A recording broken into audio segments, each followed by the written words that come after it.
Folks, and welcome back to Women of Water Get Real Virtual Summit, where we explore where and why women are leaking from the water career pipeline, how to stop those leaks, and how to bring women back. And we are very fortunate today to have with us Susan Jacobs-Marshalsea. She's coming to us from Massachusetts, and she is a part of the water space that has gotten some attention recently. She is a master plumber, and we're going to talk about that as one of the critical areas in water. Susan, welcome. Thank you for being here. Thank you for inviting me. I appreciate it. Yeah. Well, and one of the reasons why, plumbing doesn't always get lumped together with, the water and, the engineers and scientists and folks at the utilities or the big, river basin management or oceans or whatever. A few years ago when the water and wastewater utilities were jumping up and down over the silver tsunami and the brain drain and the whatever, that all these baby boomers were all going to retire at about the same time. And if you work for a public, utility, you can retire in your 50s, right? You can retire fairly early. So, the utilities start, the associations start saying, we've got to look into this. We got to figure out how to replace this water workforce.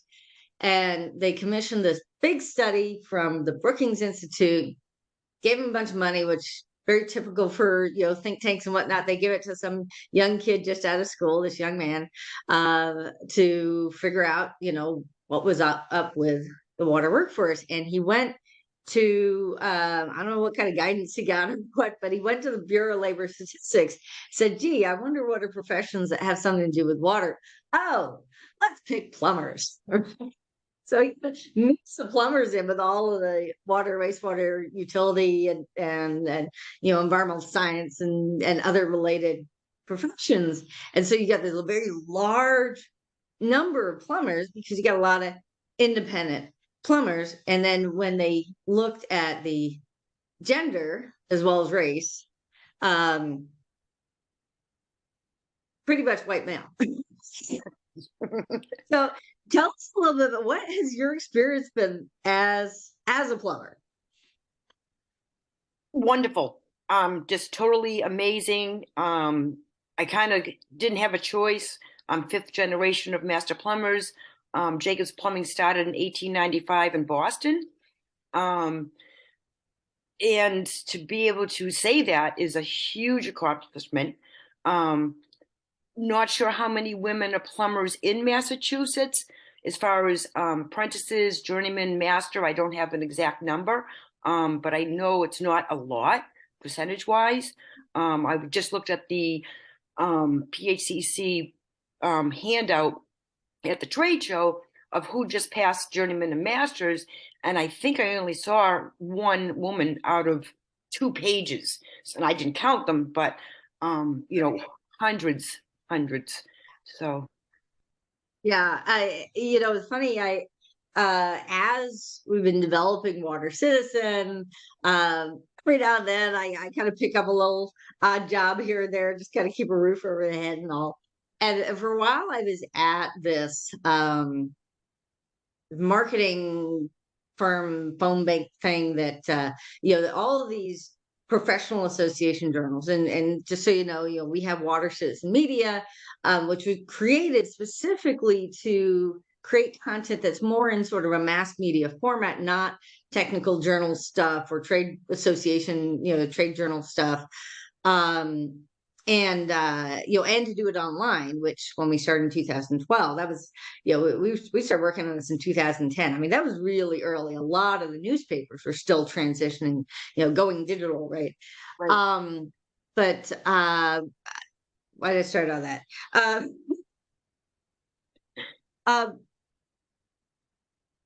I had a point there, and I've just lost my point. I'm sorry. It's early in the morning, folks. So he hasn't kicked in yet. It'll come back to me. But you brought up the point about this idea of I remember what it was. It was at that phone bank, right?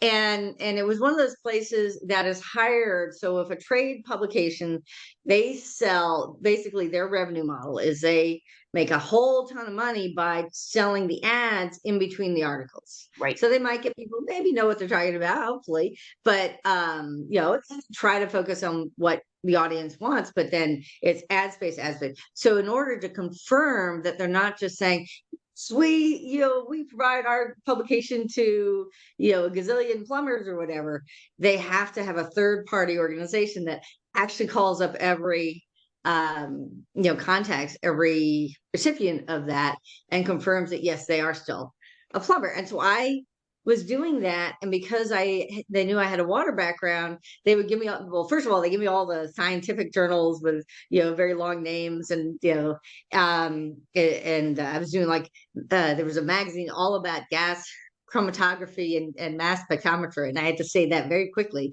But they also had the plumbing ones for me, and it was almost entirely male. And so if I ever actually talked to a woman who was getting this plumbing magazine, it was a big deal. I was like, a little bit of that feel, right? So I assume if it's a family business, I mean, were you tagging along? Did you have brothers? Was it just assume that you would work there for free? And Well, back in when did I graduate? 81, 77. So 77, I ended high school. I did work and go out with my father a little bit when I was, teens. And being that era, of course, I took shorthand, typing, accounting, and all that stuff. But I really wanted to work with plumbing. So I asked my dad, could I have, a job?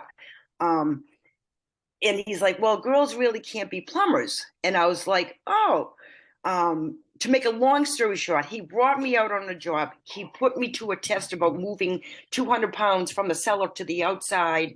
It was actually a section of a radiator. And I actually, using leverage and rope and a tree and all that, I was able to get that radiator section outside. When he came back, he was like, you got a job. So that's what I did for a while. I think, I don't know how many, maybe a couple of years I did it. And then I was like, okay, I'm in my 19, 20. I don't want to be dirty all the time. So then I could type 150 words a minute. So I was like, I'm going to go be a secretary and make more money. I'm not going to be dirty. I can eat lunch without my hands filthy. So I did that for a couple of years, and that didn't work. I just absolutely hated it. So I went back to Dad and said, Dad, I'm back. I love to learn it, love to get my license. And, that's 40 years later, 38 years later, I'm here doing it. Yeah.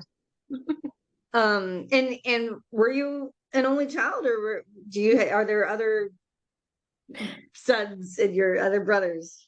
Actually, I had a sister. She was 4 years younger, and she was the type of gal that didn't know which end of the hammer to hold. She had no interest in mechanical, anything with the hands. Right. So it was just her and I, and that was me. Yeah.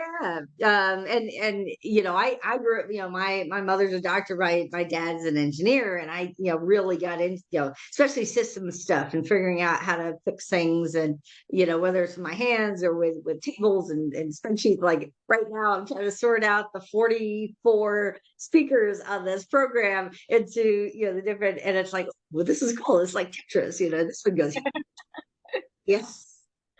This one at 11:30 and this one at but when, especially when the Me Too movement got big around the Harvey Weinstein news stories and everything about 5 years ago, a lot of water organizations started rolling out women to the main stage to speak, called women washing. and they to talk about who their mentors were. And of course, I mean, I've had so many amazing mentors who were men. Right. And for a lot of women, the mentors who were men that introduced them to the water industry were fathers, uncles, somebody that they knew was in the biz, Right. right? Yep. Yeah. But, for So, me, yeah. back in 80, 81, 70, there was no women. Nobody, I'm from a small town, I grew up in Westwood, Massachusetts, and it was just very, not say isolated or lonely, but really I was the only female for years on jobs. And Mhm. it never phased me. Nobody ever really gave me a hard time. Um, Mhm. because I'm self-assured. I've been like that all my life. Um, and guys just were like, cool. They would kid me a little once in a while and give me a hard time, but I gave it right back to them because I belong there. I can do the job, and you know, Yeah, yeah, yeah. Well, we've all watched Good Will Hunting. We know the folks in your part of the neck of the woods know how to give people a hard time and give it right back. definitely, And then I'll go out for a beer afterwards. that's right. Um, uh, but yeah, and whether it helped to have, be part of the family business, at least to start that, I think some women may have, whether they know it or not, have sort of a little bit of a protection there. Yes. I know when I went out on my own, even though I had been with a large firm and then before that with universities, with agencies, when I hung my shingle at 39, um, like people I knew, it was like going to conferences and hands going where hands were not supposed to go, or people trying to grab you to a hotel room or whatever. I think women who have, a husband in the business, a father, whatever, have those connections, it's kind of like this little protection. But when did you really start? Did you start seeing more women showing up? Have you been mentoring women? I would have to say probably maybe 10 or 15 years ago, I got to meet a few women here and there. Like I knew a couple of women that same thing, family business. Um, but I really think I experienced more girls and women when I started doing actually workshops at Girl Scouts of Eastern Mass. They didn't have a plumbing badge, but they had a woodworking badge. So they said, "Well, can you do a woodworking badge?" And I'm like, "Yeah, I can do woodworking. I can definitely teach girls enough about woodworking and how to do stuff." So after a couple of camps, I had a toilet. I mounted on a platform with wheels, and I wheeled the toilet into where the wood workshop was.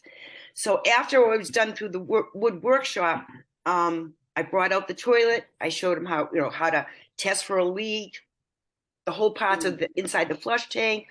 And of course, the leaders there were women, and the girls were receptive, but the age group was like 8 to 12, so a little too young. But the leaders, who were all moms, were like, "Do you teach workshops for women?" And I'm like, "No, but I think that's a lovely idea." And that's when I started it in 2015. Started teaching workshops to homeowners, condo owners, groups.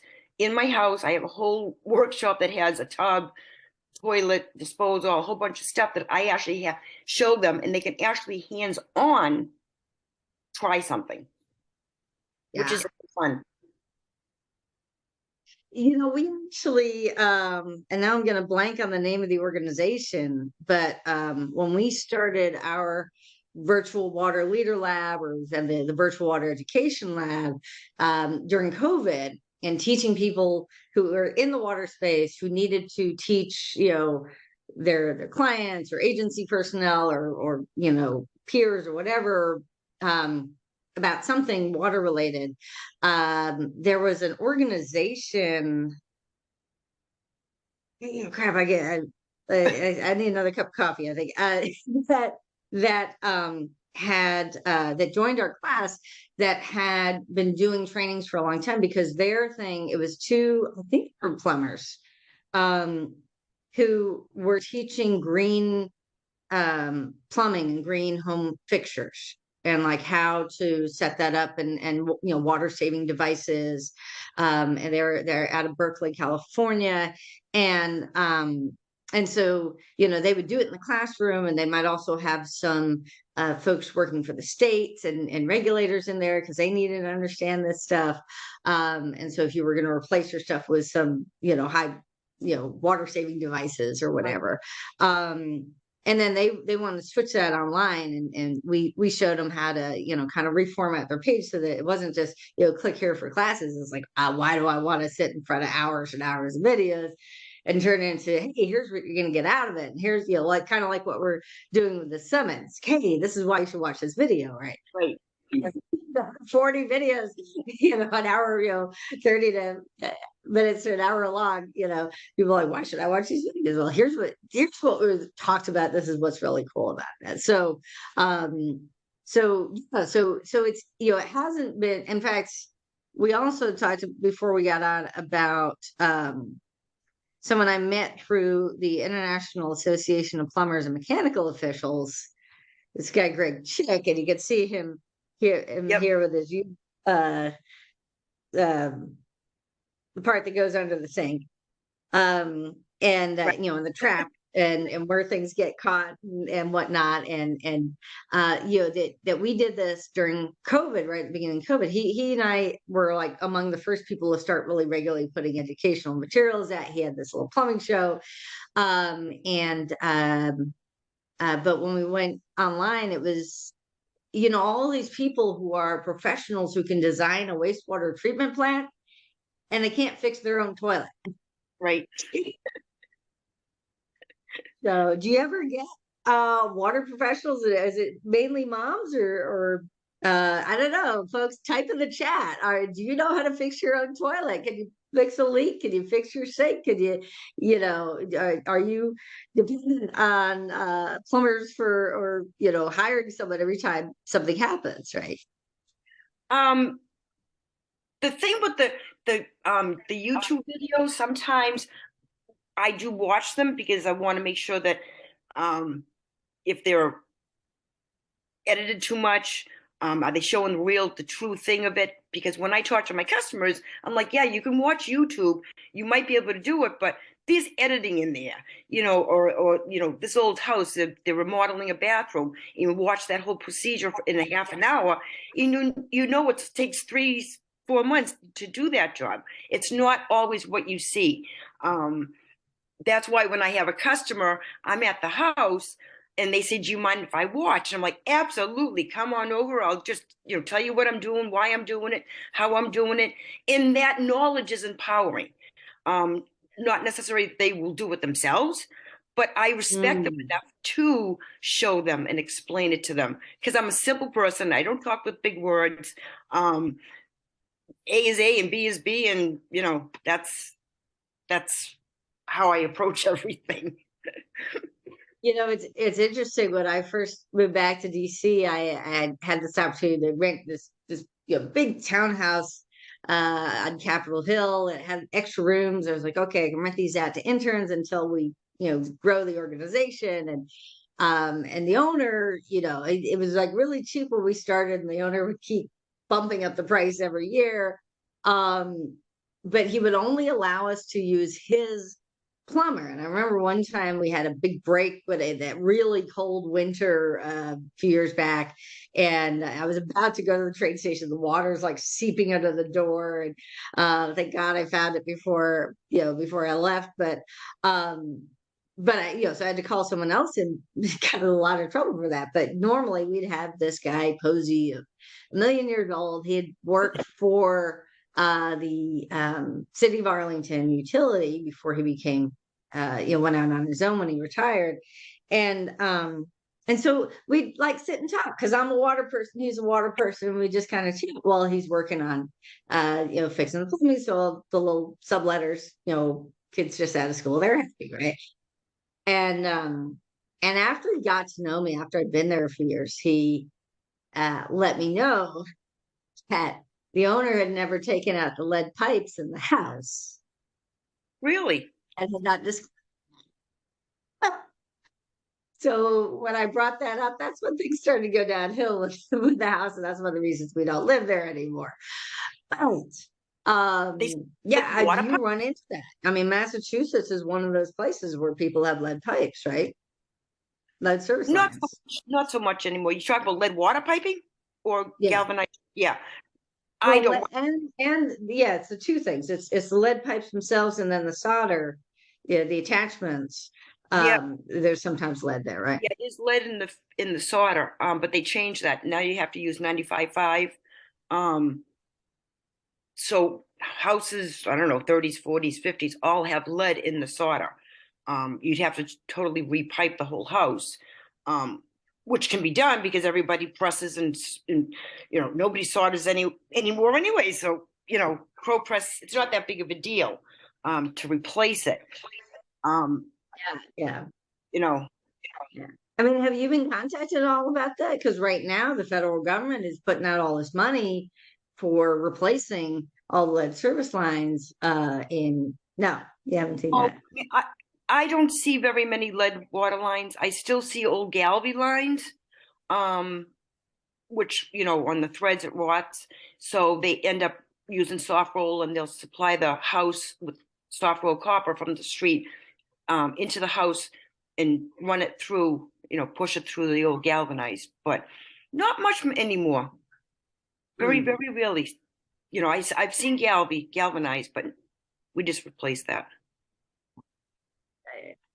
Um, and, we've one of the first organizations when we started going online that was really excited about what we were doing. I think perhaps because it's such a widely distributed um, profession was the plumbing associations. So particularly IAPMO, the International Association of Plumbers and Mechanical Officials, and they work with the World Plumbing Organization, a bunch of others. And every 2 years they have this innovations in plumbing, and you get the folks who are working on large buildings, up to the federal government, which owns 1/5 of all the property in all the buildings in the United States. So there's a lot of plumbing needs there.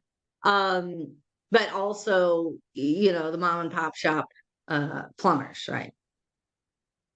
Have you worked with, so you mentioned that you were at a professional association recently. What sorts of associations do you work with? That's PHCC, which is Plumbing, Heating, and Cooling Contractors. It's a national company. I belong to that in the Massachusetts chapter. They just had a trade show, lots of great new products. Um, but it's ever changing. It's not, there for a while, it was decades and decades of the same plumbing that my father learned and I learned. And now since, PEX and ProPress and um, shark bites and all that, it's definitely drastically changed. Um, so when I started, I still had to lift 4-inch, 5-foot section of cast iron, and I forget the weight of what that section is. I still, I soldered 2-inch, 3-inch, 4-inch copper lines. Now everything is PVC and copper is pressed. Um, this is a great opportunity. I have to get this in. This is a great opportunity for women to fill the skills gap because it's not Hmm. backbreaking as much. Well, it is, but not like, not lugging up a cast iron tub to a third floor. Very rarely does anybody do that anymore. Um, Yeah, yeah, yeah, yeah. it's a great opportunity, and that's what I try to promote now. And at my age, I'm on the downswing of the career. I'm hoping to work another 5 or 10 years. But I'm not doing commercial. I'm not doing industrial anymore. I'm just doing residential service work, in emergencies. But that's why I'm trying to reach out to women. And actually, it's been since COVID, I've had more women and more girls actually ask me about plumbing and how to get into it, which is very exciting. And I covered, I was in Southern California when they had a program for operators. So, within utility plants who manages the systems and everything, who runs the systems.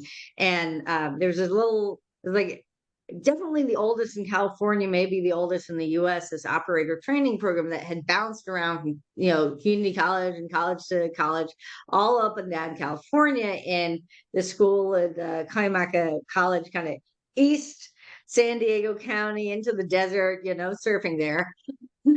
And they have already had like a landscaping school and stuff like that. And they said, oh, you know what?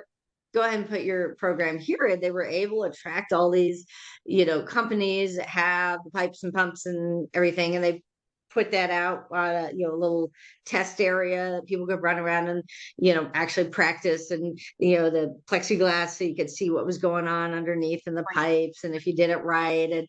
And of course, the labels of all of the sponsoring companies. So you knew, oh, I want Mueller pipes. I want this, that, the other thing, right? And they said, well, okay, now that we've got this great facility, how are we going to fill the seats? Oh, let's go after women, right? And there's so much money to get women into, various water related fields. And so they, got some grant writer, got tons of money to attract women to the trade. So they're churning out a lot of women. I don't know if the utilities are all ready for it. I know there were some issues with harassment stuff that happened out in the field, and I don't think they were quite ready for this influx. But they had a big women's conference, and they made it free, and open to anyone who wants to come. And so many women signed up, they had to like get another room across campus and split up the professionals and the people just coming into the program. Have you been running into like community colleges that are actually trying to develop training programs or incentives for women to come in? The only thing I have been doing, again, I'm a small business. I work for myself by myself. But I'm very pink. My van is pink. I'm very noticeable everywhere I drive. So I do have that, and that probably helps. But I do speak at middle, high school, and tech schools, for tech schools during their Okay. career days. Because until these kids, I mean, a certain amount of kids in my area will see me in their home fixing something, but not everybody knows what I do. So by speaking at the career fairs, they see I'm fairly short. I'm not, I'm kind of little. Been doing something for 40 years. That's a man's job. And I think I'm fairly successful at it. But more so that I still love it after 40 years. Every day I look forward to it. And my biggest thing is we got to get the kids. Back when in the 70s, when I was in seventh grade, we had to take sewing, cooking, metal, and wood. In eighth grade, you could pick two. Of course, I picked the metal and wood because sewing and cooking was not my forte. I think they should bring back those types of classes to the middle school age group and get these kids hands on. It's everybody can, college is great, academics is great, sports is great, but there's some kids that want to work with the hands. And until you put a tool, whether it's a sewing machine or a lathe or a sander, they're not going to know if they like to do it. Yeah. And So the tricky. So I mean, I'll never forget. Fifth grade, there was a class called Fact to Impact, and I took it because we knew that everybody who was in Fact to Impact got to make their own lamp. And so and it was shaped like a pump, right? With the handle to turn yeah, the light on was the pump handle, right? And so you had to like, take the block of wood and shape it and put all the pieces together, and you had to put the hole in the middle and put the wiring through the hole, and get the electricity working, and then hook it up to the little pump so that when the little chain would come down to a little pump, and then when you did the pump, it would. Yeah, I mean, no water came out or anything, but it was. That's the only water related part is the shape of it. But still, it was with my hands. It was mine. It was something I created. right. And later, when you get into the classroom and you're actually doing all the math around all of that stuff, and the physics and mechanics and all that stuff. Like I actually got into engineering relatively late. I was a government major first. Wanted to do engineering. My parents wouldn't let me because it was Ivy League and they weren't going to waste money in something that girls aren't going to be good at. Went put myself back through school later. But I had already been doing groundwater work for a consulting firm, could do everything but sign off on my project. So I figured I'd get the geology degree first. And the cool thing with geology, like everything was like five little words. Oh, this is so cool. Okay, the professor's like, and then you cross the polars and look at the microscope. Oh, this is so cool. Or if you look at the, yeah, you look at how the rocks cleave when you hit them with a hammer. Oh, this is so cool, right? We were like hands on. And then I went for a third bachelor's in civil engineering, and I was like, okay, we're going to take the problem, we're going to take away anything interesting about it, and turn it into a free body diagram. Just this little box with forces, gravity and but to know how things work and to visualize that when you do all the math, right? Right. Yeah, I totally agree. Having, plumbing and gas fitting is just not pipes. There's a lot of detective work, there's a lot of math. You have to think outside the box. You have to think sometimes it's in the box. You have to, it's not just, water and number twos. There's a lot of other stuff that you can do in the water field. I don't hear, like, I joined one of the wastewater Facebook groups, and every time I see a post about baby wipes, I'm like, share, because I literally am like to everybody, do not use wipes, do not. But so when I see a blob on a Facebook page from like wastewater, I'm like, share. I keep sharing these things Right. because they don't Right. realize the impact that just the wipes on the whole system, not just in their house, but the entire system. Yeah. I mean, yeah, because it all comes together at the wastewater treatment plant, but it also comes up, your own house, your own pipes. If you're on septic, well, that's shot to hell. Yeah. And of course during COVID, people were doing whatever they could to wipe down all the surfaces. And so, somebody comes in and they're immediately, wipe, throw it down the toilet because it says it's flushable. It's not flushable. Not flushable. It's flushable because the company says it's flushable, but the company doesn't make toilets. All they care about is selling the wipes and making money. I always say if it doesn't come out of your body, it doesn't go down in the toilet. Right. All the utilities now are teaching pee, poo, and paper. Yeah, The right. three P's. That's all you want. Pee, poo, and paper. That's all that goes down. And Yeah. by that I mean toilet paper, and preferably the what's the term for it?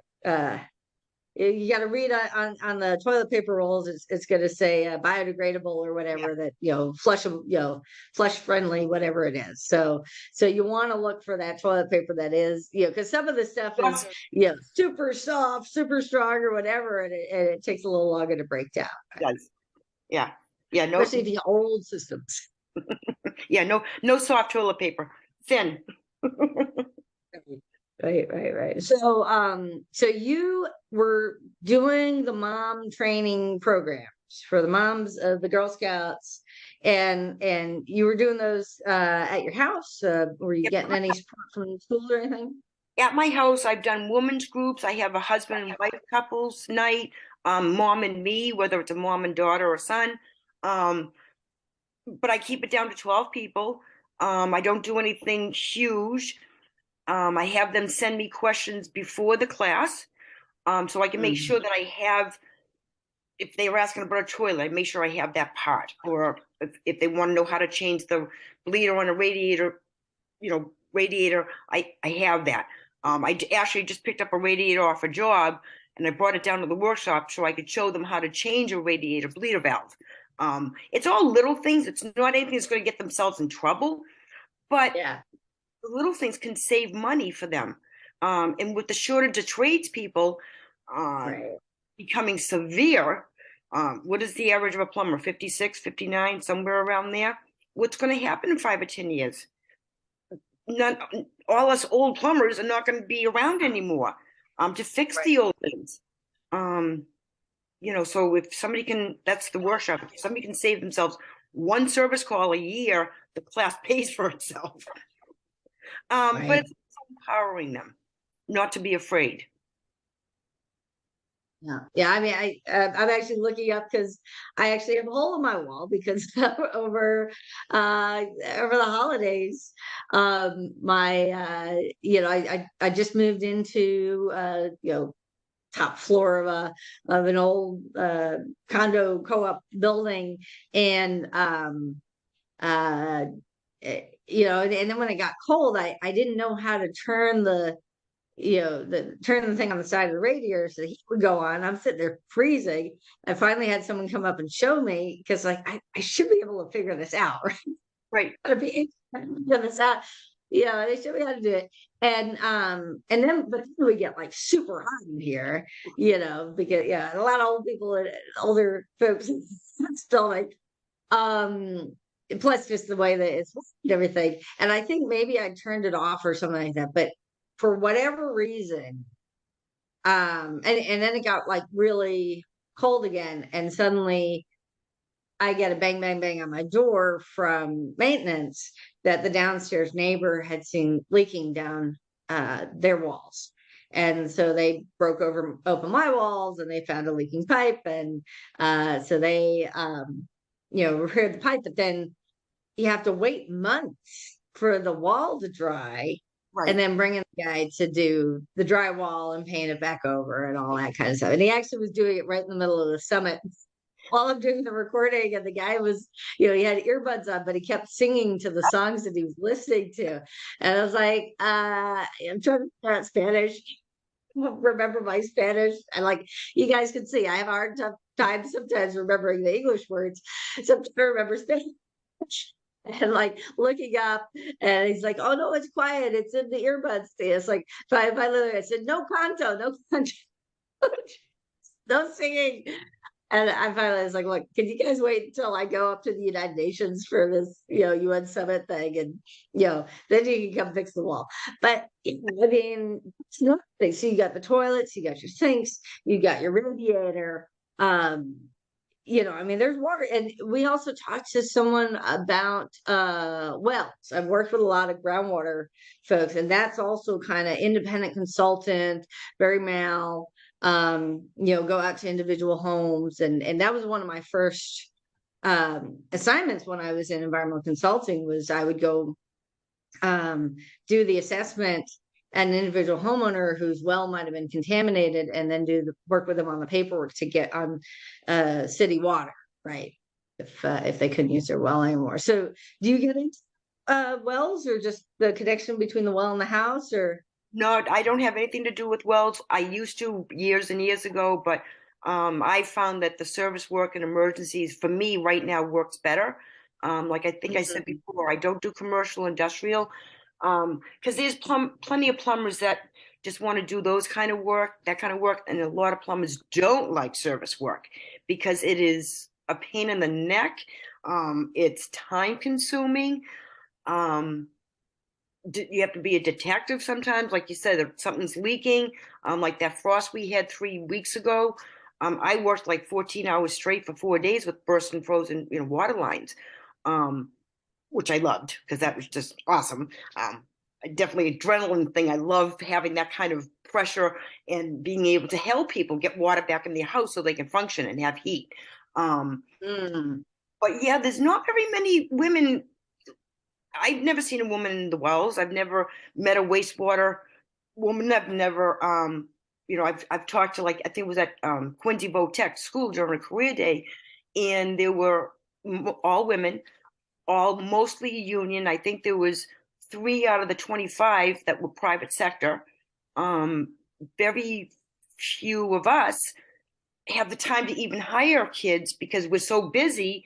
We can't take the time to Mhm. train them, even if we hire them. Yeah. Yeah. So unions have been amazing, whether it's carpentry, electrical, plumbing, HVAC. They definitely promote the women, and Well, and it's not easy. I mean, I'm working in this, putting the summit together. I've got 3 people helping me out. I've got a, woman who, actually up in Vermont, she went to, get into Wellesley for her geosciences at, in her 30s, after 15 years of doing logistics for Walmart, and really smart, has so much to offer, and it's like she's already aged out of being a young professional, right? And so, hopefully, we'll, she's working on this, and we'll hopefully see her gainfully employed very soon. Well, I mean, she's working right now with an association, but like be able to really take off with her career. But it's tough when and you get a lot of older, people who come to the trades later in life that, it's like, hey, I can keep slinging coffee at restaurants, and or doing temp work and doing little admin assistant stuff, or I can have my own business. There's that whole aspect. Especially a lot of plumbers have their own business. They are not just masters in their trade. They have to learn how to run a business, how to market their business, right? Right. I found that back when I first started, we had 12 or 15 guys, and my father would take them on as apprentice. They get their journeyman, and when they're an apprentice, the master doesn't actually make money. You can't really charge for the apprentice. So it's really the master investing in that guy or gal for 5 years. And that journeyman, once they get their license, they would stay for 10, 15, 20 years. So that master plumber can now recoup the money of the investment on that journeyman, because now we can charge more. But the sense of I'm not sure if it's loyalty or stick-to-itiveness, but I think the younger kids, once they get their journeyman, they go off on their own. They try to do their own business, and nobody trains them on how to do AR, AP, vehicle maintenance, insurances, advertising. I mean, I know how to do that because I've been doing it for so long. But if you don't have some sort of business class, being in business yourself, you're going to end up going back to work for somebody else, because working for somebody else is a lot easier than owning your own business. That's for sure. But, I always think that, if you're going to get your plumber's license or electrical license, you should take some sort of business class. So you can. Yeah. We had another guy in the virtual water leader lab who was Chuck's last name, Chuck Kyle, who was who'd grown up in his parents' I forget what they did, if they built houses or something like that, but something in the trades, and they needed to stay in business, and he figured out, without a lot of classes or anything, just watching stuff online, how to do online marketing, and created this whole online marketing business, which a lot of mom and pop shops don't really think. They're not up at 3 a.m. thinking, gee, I need online marketing. But though what they are thinking is, I need to be able to hire good people. What they are thinking is, I need to be able to get more customers, whatever it is. So it's how he could create a program that would help people understand or ask the right questions to get people thinking about what their challenges are, and then how online marketing is a solution to that source problem. So he started speaking at all these major conferences and everything about, if you put your website together and you've got young people on the site, and you actually show faces and not just a picture of a pump or whatever, people actually say, oh, this is a career for me. And I mean, do you also, is it just a trade aspect, or do you also talk about I mean, this is the first line of defense for public health. This is sustainability, protecting the environment, right? Do you get that sort of, this very socially aware, environmentally aware generation making that connection, or do you help them make that connection? I try to help them. A lot of the, 40 and under want filtration systems underneath their kitchen sink for the water, or a whole house filtration system. Definitely, I'm all for that. I'm also about water conservation. somewhere in line. I know there's supposed to be, I think it's a federal law, 2.5 gallons per minute for a faucet and shower. And then, I go into these $1 million houses and they have, a drenched shower, this shower, then they get 3 or 4 body sprays. And I'm like, what happened to the 2.5 gallons? You know, where's that water conservation? Why is that not enforced? And that just totally blows my mind. Right. You're all worried about your filtration system for the water for your coffee maker, but you're using 12 or 15 gallons in a minute just to take a shower. I mean, I don't know. Just, I don't know. And leave it on for 20 minutes while they're texting someone while, waiting for it to warm up. But as far as the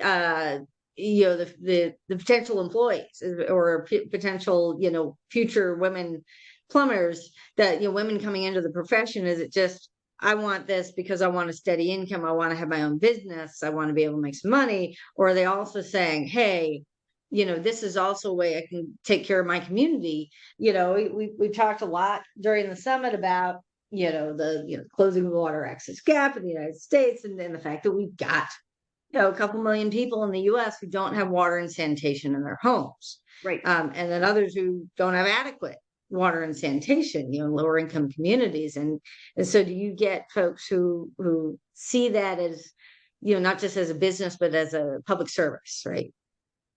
Yes, to go back to, you said something before about marketing and advertising. Back when I grew up, we had yellow pages.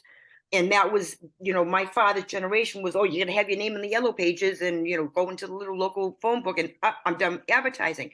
So, then websites weren't even back then. I so have embraced technology, even at my age. So I do have the website. I post frequently under my own name, Ms. Fix It Plumbing. I started a plumbing questions Facebook page 3 years ago today. It's a free page on Facebook that people ask questions. We're up to, I think, 3,400 members, all US states and abroad. I also have been doing reels and more. The reels are really, I started doing the reels more for the reason that, hey, even though this job really looks horrendous, I'm having fun with it. And it's on Instagram. I figured what Plumber Sue, and I do my little caption and I put the music to the thing, whatever I'm moving or doing, because that's what's going to grab younger people. Not that younger people are going to be watching an old female plumber on Instagram, but you never know. If I can get one person to think about being a plumber, great. But I do get a lot of women, especially during the pandemic, that, they're home working with the kids and the husband and the dog 24 hours a day, 7 days a week. And they're not sure they want to stay doing that job that can be done from a Zoom meeting. Yeah. That's a lot of, Yeah. I think yeah, work from home is great to, especially if you have other reasons to be home, if you've got, a kid in the other room and they're old enough to kind of take care of themselves, but, you can be working in between while they're doing homework or playing video games or whatever.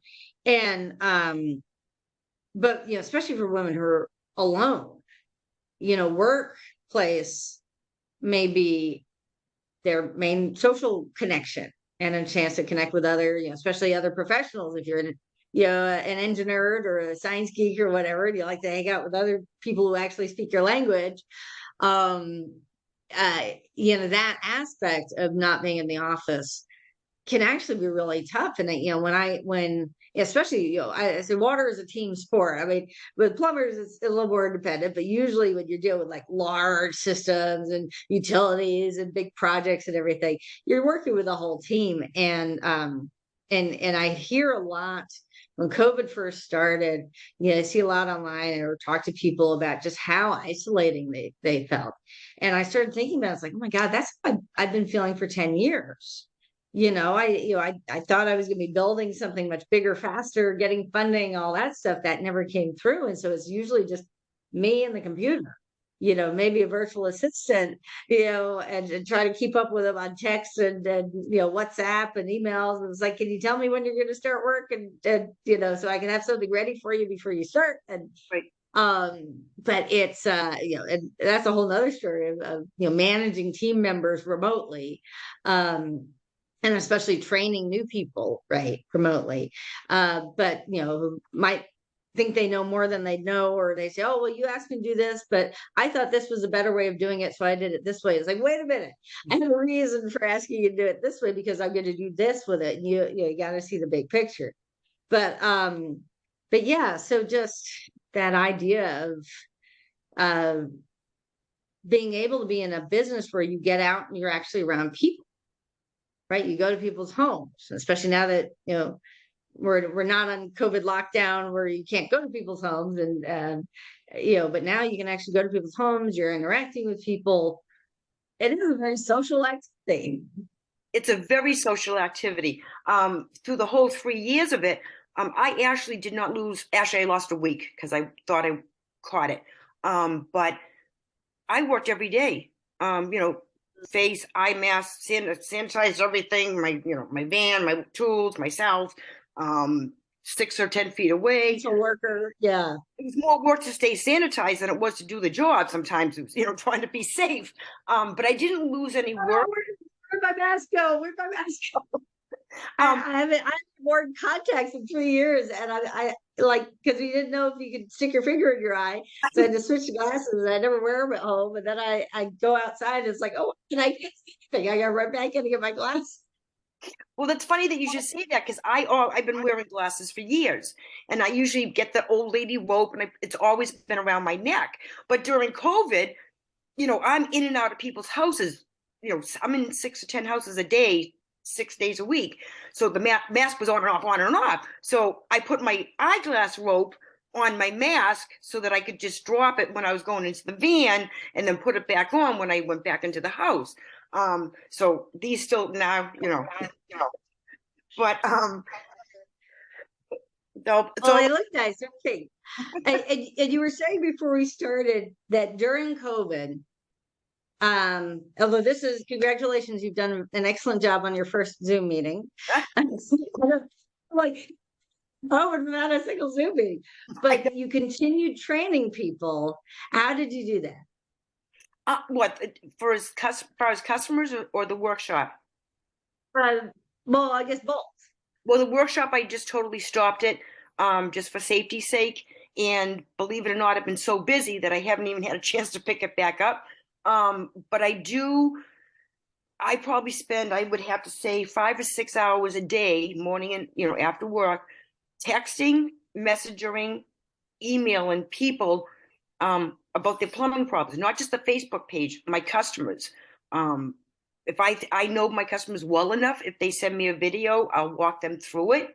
One, because I'm already booked for a week, and I know that situation needs to be taken care of. So that's where embracing this whole technology. They trust me. I know what their capability is. I tell them to be careful. And if I can have them do one, that's back to the empowering, giving them knowledge. Don't be afraid of trying something new, whether it's in your own home, or you want to leave the job that you've been doing for 20 years. If you feel the need at 35, 40 years old, you want to do something with the hands, try plumbing, try something in the trades. It is so fulfilling, honestly. Yes. Nice. And when it comes to training, it's like, oh, you can watch YouTube videos or whatever, but people want to, when they learn, they want to not just take in the lecture, which is basically what a YouTube video is. They want to be able to ask questions. And they want to say, well, at my house, we have this, and what do I do in this case? To have access. I mean, that's one of the reasons these online courses are so valuable. That it's not just, oh yeah, we do e-learning, we pump out a bunch of videos, these canned videos. But when you have, you might have a little video that kind of reviews the what you're going to talk about each week. You might talk, kind of review what you covered for that video. But then it's all Q&A. right? Oh, It's is it? all, let's hear from everybody, you know, what's happening with you, right? What are you working on? Who's got questions? And that's when people really start to learn, whether it's a question they ask or what's called side door coaching, right? When they hear somebody else, oh yeah, I have that problem too, right? Right. So I'm sure you saw that in your workshops, right? Yes, the workshops in person, yes. But that's why the texting with the photos or videos is as I'm reading the question or the problem, I can actually mock up that photo and say, go to this, turn it to the right. And then, and I explain to them, I screenshot so many videos. I mean, sometimes it's like, you're trying to get it because they're going so fast on the video. You screenshot it so you can catch that one thing you're trying to get them to go look at. Um, Mm. so I'm just doing what I do is on a way lower scale than an online class. But it's still the same thing. It's question and answers. Yeah, yeah, yeah. Small group, and and it is often nice, especially when you start with a small group before you try to, and then you can scale from there. But yeah, that it can be a really great way to kind of pass on that knowledge, get people excited about it, whether you're training the next, future plumbers, whether they are what was the term? Women's Council on Energy and Environment has these Spark Awards they just started for women who are either new to the career or newly changing careers. And I think that's as we talk about things like career reentry, um, that also needs to include later career entry folks and not just veterans and not just I know some utilities they work with, their city government, so they work with the prison system. So people coming out of prison, they need a job, and so they do a training program there. The veteran, VA always does stuff with the water utilities. A lot of veterans go into utilities, but there are other people who may be changing careers or maybe needing to create a career for the first time, women who ending a marriage, leaving a battered home, situation, dangerous situation, and need to find a way to get started with something. And I don't Right. think enough programs really think of anyone who's not young. Everything's about gender and youth, and get the young kids into water, get the young women into water, and that's great as far as that goes, but it's not the only entry point for women to get into these fields. No, I totally agree. On my workshops, before COVID, it was mostly widow women, um, divorced, same sex, whether male, female, um, single parent. They're finding that they want to and have the capability of doing what they thought they couldn't. And by me trying to show them, whether it's me in their home or them taking a class, um, anything is possible. You just got to believe in yourself. And what's the worst you're going to do? If you're going to break something, it's already broken. So try fixing it. If you break it, Yes. try it. You don't know if you can do it if you don't try it. And Right. And it's not risk taking, so there's a great TED talk um by the woman who created Girls Who Code, and she had actually been it was an Indian woman who had run for Congress, and when she lost, it was like, you've set back Indian women 30 years, and no other woman's ever going to run, and everything, and it was like, no, you got to teach people it's okay to try, fail, and try again. And so she started doing that with Girls Who Code, and we don't teach girls it's okay not to be perfect. We don't teach girls it's okay try something and have it not work and then keep going, right. right? And if it doesn't work, go to the next thing.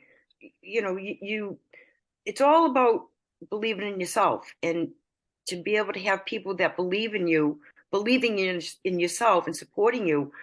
That's all you can do. The world's open. You can do whatever you want to do, whether it's brain surgery and or plumbing or mowing lawns. Anything's possible. Yeah. Good. Well, thank you so much for being here. I think that's a wonderful way to end it on that note. Thank you. And thank you, everybody who's watching. Please do, type in the comments below.